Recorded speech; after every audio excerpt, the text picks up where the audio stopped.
Meus irmãos, graça e paz a todos, estou aqui para o terceiro e último vídeo dessa obra que é lançamento, acabou de sair pela Shed Publicações, mais o comentário daquela série que a Shed está trazendo. Nós já temos os 4 evangelhos, os comentários de Tiago e também de Colossenses e Filemon.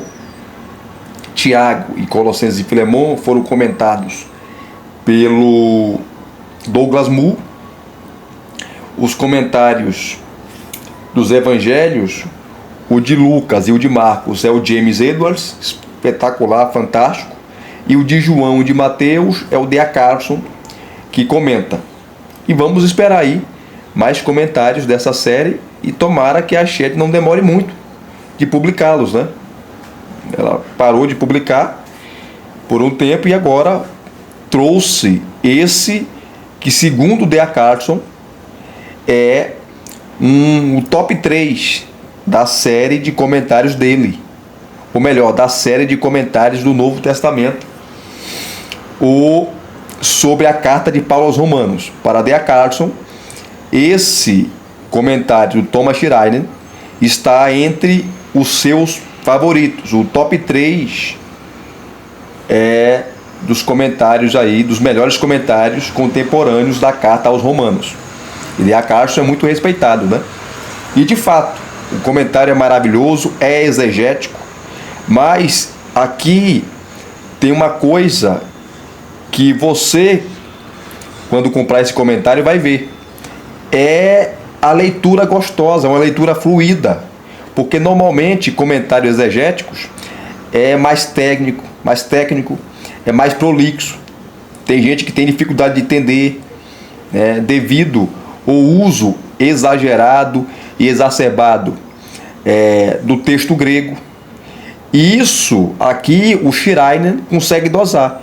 Ele usa o texto grego, até porque ele é um especialista, né? Ele é doutor em exegese e hermenêutica também.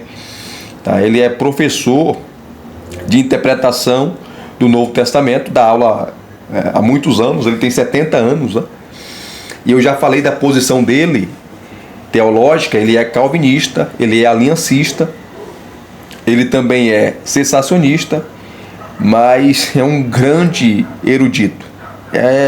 De fato, esse comentário aqui, tá, juntamente com o comentário do Douglas Moo e o comentário do James Dunn, são os 3 melhores comentários da carta aos Romanos que temos em português disparado. E esses comentários também são tops. São comentários reconhecidos mundialmente. Então, se você não assistiu o primeiro vídeo e o segundo vídeo, assista. O primeiro vídeo foi mais a introdução, onde eu mostrei ali a primeira parte, né, dessa obra. O segundo vídeo eu mostrei ali um pouco do comentário dele, dos versículos 29 e 30 de Romanos 8 e também o capítulo 9 de Romanos. Nesse terceiro vídeo eu vou mostrar mais algumas coisinhas ali de Romanos capítulo 9 e vou mostrar também a posição dele sobre a questão do futuro de Israel, ali de Romanos 11. Qual é a posição dele? Ele crê que o povo de Israel no futuro será salvo, tá? O que ele fala, como ele trabalha, e é isso que nós iremos mostrar aqui, tá? Então assista lá os 2 primeiros vídeos e depois vem aqui assistir esse terceiro vídeo. Então vamos lá, sem delongas, sem demora, vamos para o capítulo 9, vamos para onde nós paramos, né? Sobre o capítulo 7, ele vai defender que o eu que Paulo fala, né, que é muito debatido. Quem é o eu de Romanos 7? É o apóstolo Paulo. Paulo está falando da sua experiência. O eu ali é Adão. O eu ali é a nação de Israel. Ele vai trazer todas essas perspectivas, mas ele vai dar a posição dele. Porque o Schreiner, isso também é espetacular do comentário, ele dá várias posições diferente dele, tá? Principalmente nos textos polêmicos, como no capítulo 7, o capítulo 9, 10 e 11. Então ele vai dar as posições diferentes de outros teólogos, né? E ele é calvinista, né? Em relação à soteriologia, ele é calvinista. Então ele vai trazer aqui a posição também arminiana, vai falar e vai mostrar por que discorda. Então ele é muito honesto, tá? E não é à toa que esse comentário é celebrado, tanto entre os reformados, calvinistas, como também os arminianos. Mesmo que você discorde dele, da posição dele soteriológica, você tem que dar o braço a torcer e você vai ver, quando você obter esse comentário, que é extraordinário. Extraordinário. De fato, o D.A. Carson tem razão quando ele diz que esse comentário é o seu top 3, está no seu top 3 dos melhores comentários contemporâneos da carta aos Romanos. Então vamos aqui. Tá? No capítulo 9, ele vai defender, tá, a posição calvinista, né? Clássica, que o texto fala de predestinação. Não envolve só a eleição corporativa, mas também a eleição individual. E eu marquei algumas coisinhas aqui, tá? Algumas coisinhas aqui que é interessante. Mas voltando lá rapidamente a Romanos 7, que não vai dar para falar dele aqui, tá? A posição do Schreiner, tá? Depois de dar as posições de outros teólogos, é que o eu ali de Romanos 9 é o próprio Paulo. Ele vai defender essa posição, tá? De forma magistral também, né? Fantástico. E o texto é fácil de se ler, de se compreender, é uma leitura fluida. Você começa a ler e não quer parar mais.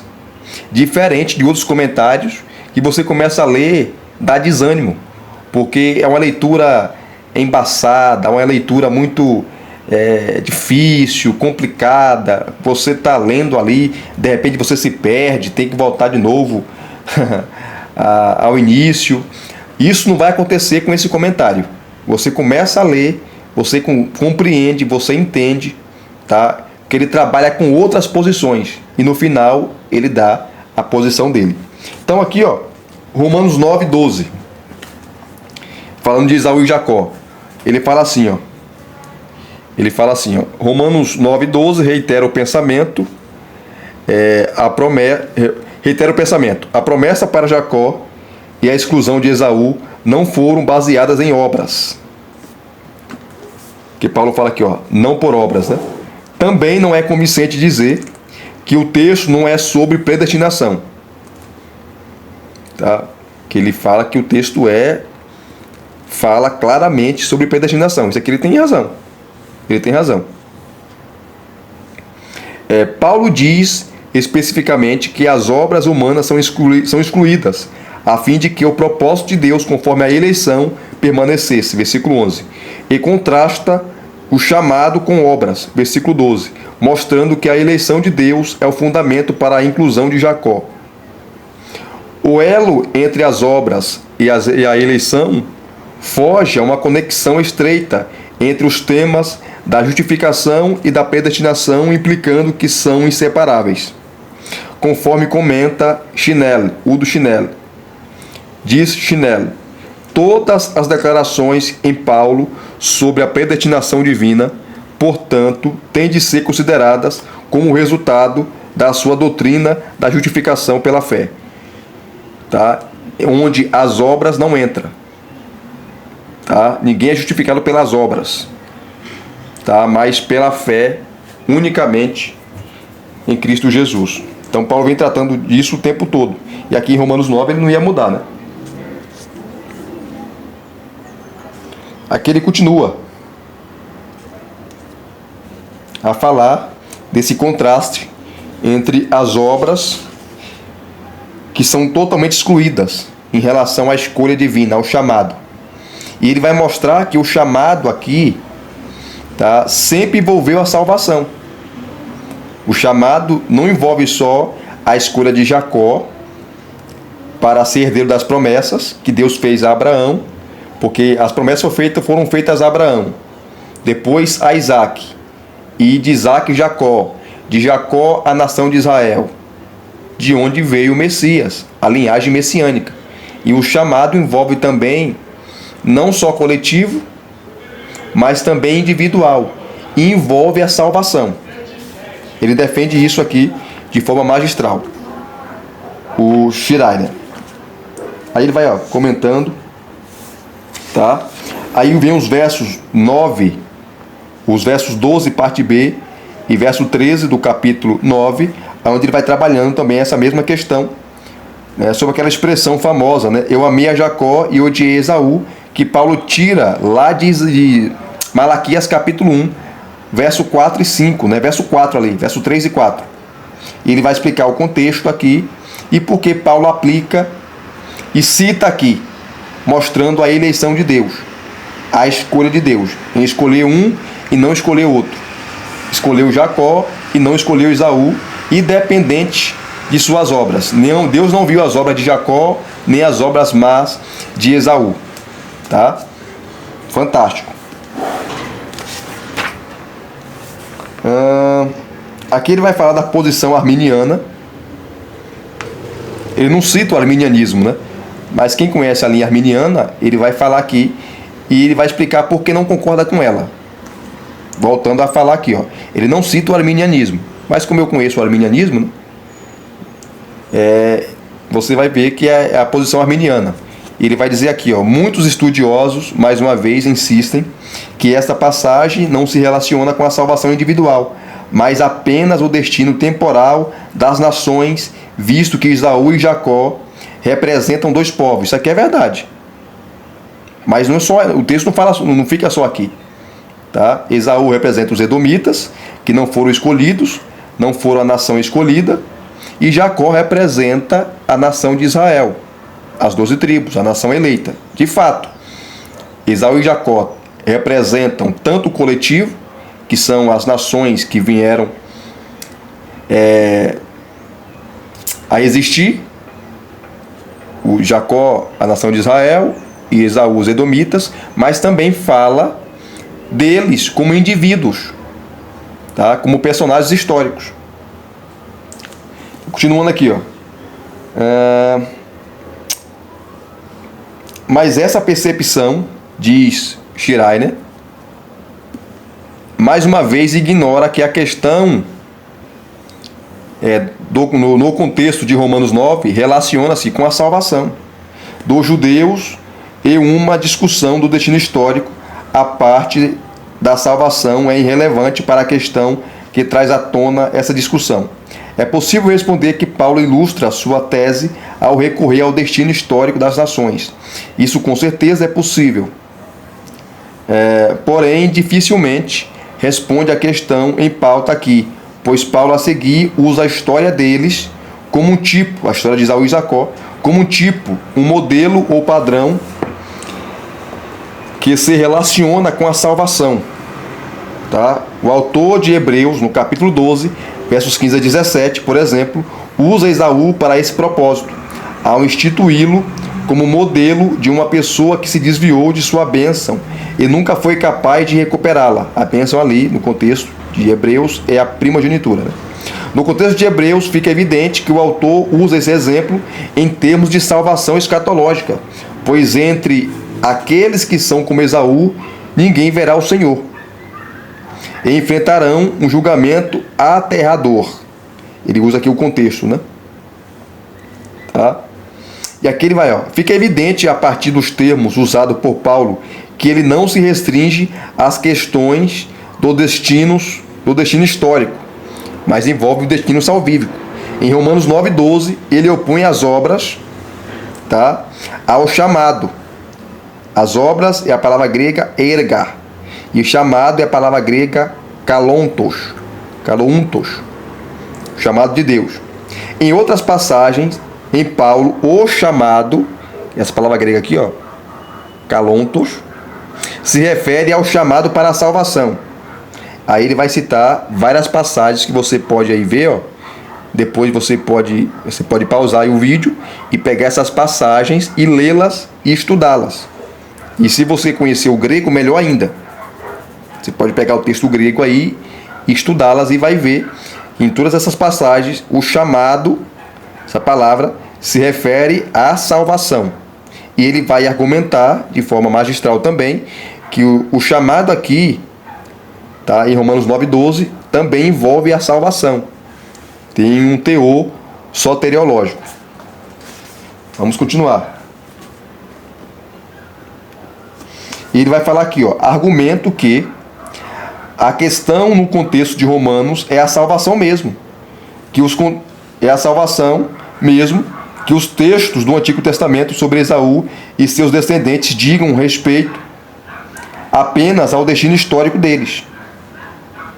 Alguns estudiosos discutem que há todo o indício de que Esaú foi salvo porque foi abençoado por Isaac.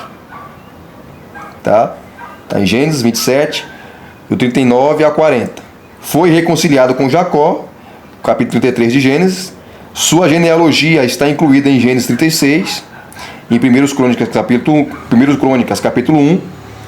Israel é proibido de rejeitar os descendentes de Esaú, os edomitas, porque são irmãos, tá? Visto que ele é um irmão, veja lá Deuteronômio 23:7. E essa é uma leitura, diz Schreiner, essa é uma leitura possível do Antigo Testamento, mas não a mais provável.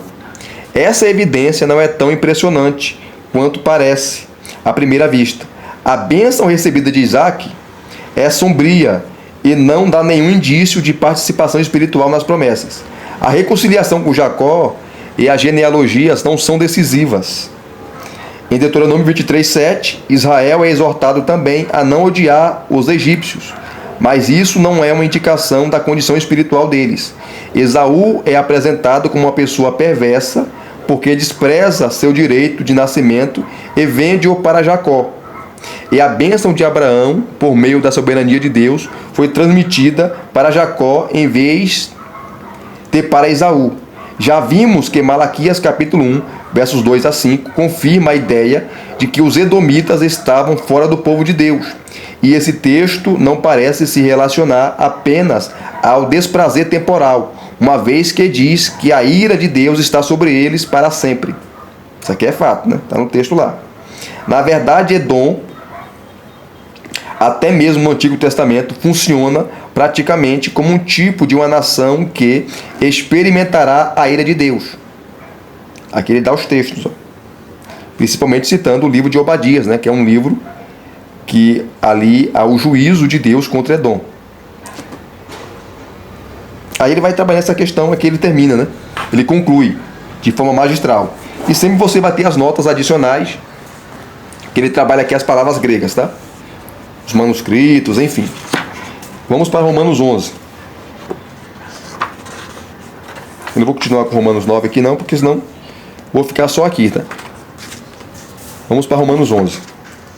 Meu Deus.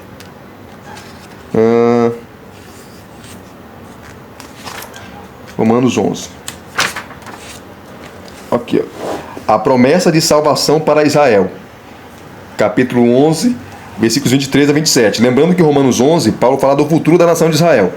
E o Thomas Schreiner, assim como outros grandes estudiosos, né, vai mostrar que Paulo faz uma distinção entre judeus, gentios o tempo todo. Mostrando, e os judeus aqui, o Israel, na verdade, né, aqui é o Israel étnico. Israel étnico. Aí, os versículos 17 a 24, que ele também trabalha de forma magistral, e não vai dar tempo para mostrar aqui, sobre a oliveira ali. A oliveira é Israel. Só existe uma oliveira. Tá? A raiz da oliveira são as promessas que Deus fez aos patriarcas, os patriarcas. E Paulo fala no versículo 28 de Romanos 11 que eles quem? O Israel étnico. São inimigos porque não creem no Evangelho. Mas são amados por causa dos patriarcas, das promessas que Deus fez a Abraão, Isaac e Jacó. E essas promessas estão de pé. Lembrando que Thomas Schreiner não é dispensacionalista, ele é aliancista. Mas o texto é tão claro de Romanos 11, que há o futuro para a nação de Israel, tá? E ele é honesto aqui na sua exegese. Ele vai defender isso em Romanos 11, que o texto se refere ao futuro. A plenitude da nação de Israel se refere ao futuro. E ele vai trazer aqui, ó, também uma série de argumentos de outros teólogos que discordam dele. E isso faz desse comentário ser um dos melhores do mundo. Porque ele não traz só a perspectiva dele, ele traz a perspectiva de outros eruditos. E depois, no final, ele dá a posição dele. Então, em todos os capítulos e também as perícopes, ele vai te dar uma introdução ao assunto. Ele vai te dar a subdivisão, tá? Dos versículos 23 a 27, aqui, ó. E depois da subdivisão que ele vai te dar, começa a exegese e a exposição dos versículos 23 e 24. Depois, os versículos 25 a 27, aonde ele vai trabalhar, tá, de forma magistral também. E é uma leitura gostosa, fluida. Eu li todo, né? Porque para fazer esse terceiro vídeo eu tenho que ler para não falar besteira aqui. Não adianta você querer fazer um review de uma obra que você não conhece. Você vai cometer erros. Então eu li o argumento dele, por isso eu estou aqui fazendo um terceiro vídeo. Então, o mistério. Que mistério é esse? Ele vai explicar, como todos os comentários também de Romanos vai falar, que mistério era algo que estava oculto, que era oculto, e que Deus agora está revelando. Então, o mistério do Novo Testamento não se refere a segredo, ou algo trancado a 7 chaves, mas se refere a algo que era segredo, que era trancado a 7 chaves, e agora está sendo desvendado, e agora está sendo revelado. E esse mistério aqui, que Paulo vai falar, é a plenitude dos gentios, porque Paulo fala de duas plenitudes. Primeiro acontece a plenitude dos gentios, que envolve a salvação dos gentios, o número eleitos, o número dos eleitos entre os gentios. Quando essa plenitude acontecer, Deus vai remover o endurecimento do coração do povo de Israel, e muitos judeus serão salvos, mas eles serão salvos porque crerão em Cristo, porque não existe salvação sem Cristo. Eles irão crer em Cristo como seu Messias, e crendo em Cristo como seu Messias, eles serão salvos, tá bom? E ele vai defender o Schreiner, que ele vai trazer aqui várias perspectivas sobre esse texto, mostrando para nós, se aproximar aqui, mostrando para nós que o texto fala de uma salvação futura.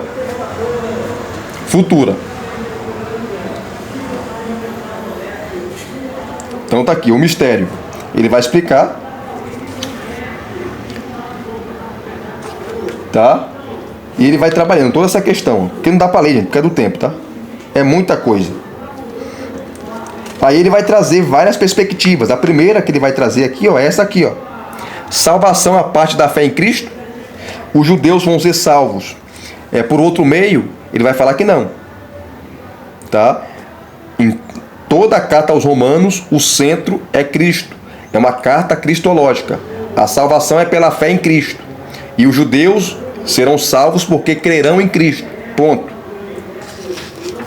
Depois ele vai trazer aqui uma outra perspectiva. Os judeus endurecidos podem ser salvos? Lembrando que Paulo vai falar que o endurecimento veio em parte em Israel. O endurecimento é porque eles não creem no Messias, não creem em Cristo. E até hoje é assim, tá? Mas esse endurecimento tem prazo de validade. Esse endurecimento não vai durar para toda a vida.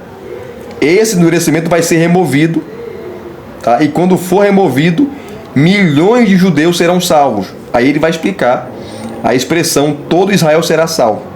Ele vai dar a posição dele. Então tá aqui, ó. Os judeus endurecidos podem ser salvos? E ele vai explicar. E lendo aqui para vocês, ó, eu marquei algumas coisinhas aqui que não dá para ler tudo, né?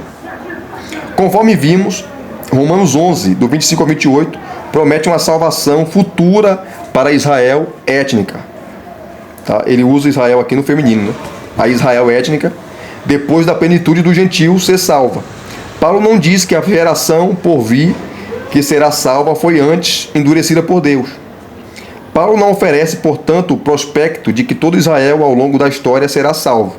Na verdade, muitos judeus que falharam em crer em Cristo morreram durante os mais de 20 anos depois de Paulo se tornar um cristão. O que Paulo ensina aqui, ao contrário, é que haverá uma grande reunião dos judeus perto do fim da história, após a plenitude dos gentios ter entrado para o povo de Deus. Tá? Depois ele vai trabalhar outra questão. Todo Israel significa a igreja de Jesus Cristo? Então ele vai trabalhar várias posições, porque, por exemplo, Agostinho de Hipona, ele vai trabalhar aqui a patrística, João Calvino e outros reformadores, não só os pais da igreja, defende que a expressão todo Israel será salvo se refere ao Israel espiritual, que é a união de judeus e gentios.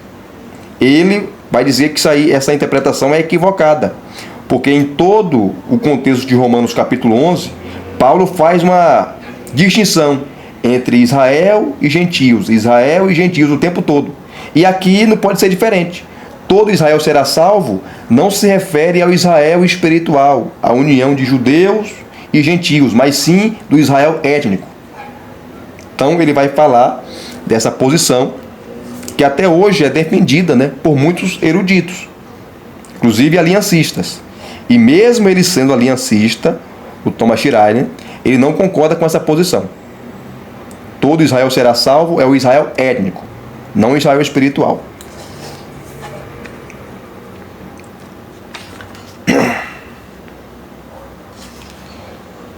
Depois ele vai falar aqui, ele vai trazer outra questão. Todo Israel, que ele usa Israel no feminino, todo Israel representa o remanescente ao longo da história, que é uma outra posição famosa, que William Hendrickson defende, tá? E outros aliancistas defendem essa posição. Ele vai dizer que é uma posição interessante, mas não faz jus ao contexto, porque o contexto aponta não para uma salvação no que se desenrola, salvação de judeus que se desenrola ao longo da história, mas sim aponta para o futuro. Os verbos estão no futuro, tá? Então ele apresenta aqui, como eu falei, ele dá várias posições sobre o texto e no final ele vai dar a posição dele. Enfim, é fantástico. E a leitura é fluida, não é uma leitura complexa, não é uma leitura difícil, não é uma leitura complicada de entender, é uma leitura fluida. Qualquer um entende, até aquele que não é erudito, que não tem conhecimento teológico, irá compreender. Tá? Então, todo Israel representa um remanescente ao longo da história, com uma posição muito defendida. Ele vai dizer que não, essa posição não condiz com o contexto. Tá? Depois, ele vai trazer outra posição aqui. Todo Israel representa uma salvação futura dramática para Israel, tá? E essa posição que ele irá defender, que todo Israel aponta para o futuro, porque no contexto, o contexto aponta para isso, e a salvação futura, tá, está ali em todo o contexto de Romanos 11. Eu marquei algumas coisinhas aqui para ler, mas não vai dar tempo, tá? Mas estou explicando aqui, sintetizando o assunto para vocês. Aí ele vai continuando aqui a falar, depois de dar as posições, tá? Aí vem aqui, que ele comenta os versículos 26 e 27, tá? A citação da Escritura nos versículos 26 e 27 apoiam a salvação futura, onde Paulo cita Isaías 59, 20, e ele, juntamente com Isaías 27, 9, que ele une os textos, e também esses textos contêm uma alusão a Jeremias 31, 33, tá? Assim também como o Salmo 14, 7, e aponta para uma salvação futura, a plenitude de Israel, E aqui ele resume. Para resumir, podemos dizer que todo Israel se refere a Israel étnica. Uma salvação futura é prometida para eles, e essa salvação é um evento futuro que se tornará uma realidade quando Jesus voltar ou perto de sua volta. Tá? E aqui ele fala que não tem nada a ver com aquilo que a linha dispensacionalista defende. tá? Ele não concorda com a leitura dispensacional desse texto, mas o texto aponta sim para uma salvação futura da nação de Israel, o Israel étnico, tá? Ele apresenta aqui de forma magistral. Então, concluindo aqui, é uma obra maravilhosa do começo ao fim, que se você adquirir, você não vai se arrepender, tá? Depois eu farei, pegarei a obra do Douglas Moo e também a obra do James Dunn e vou comparar com ela, tá? Comparar, e vocês verão aí que preciosidade. Não vou falar que uma é melhor que a outra, porque cada um tem a sua perspectiva, né? E vocês vão decidir aí, tá bom? Deus abençoe a vida de vocês. Muito obrigado a todos. Se vocês gostaram desse terceiro vídeo, deixa aqui o seu like, deixe seus comentários, se inscreva no canal se você não é inscrito e acionem o sininho para receberem todas as notificações, tá bom? Graça e paz mais uma vez. Muito obrigado a todos. Até as próximas indicações.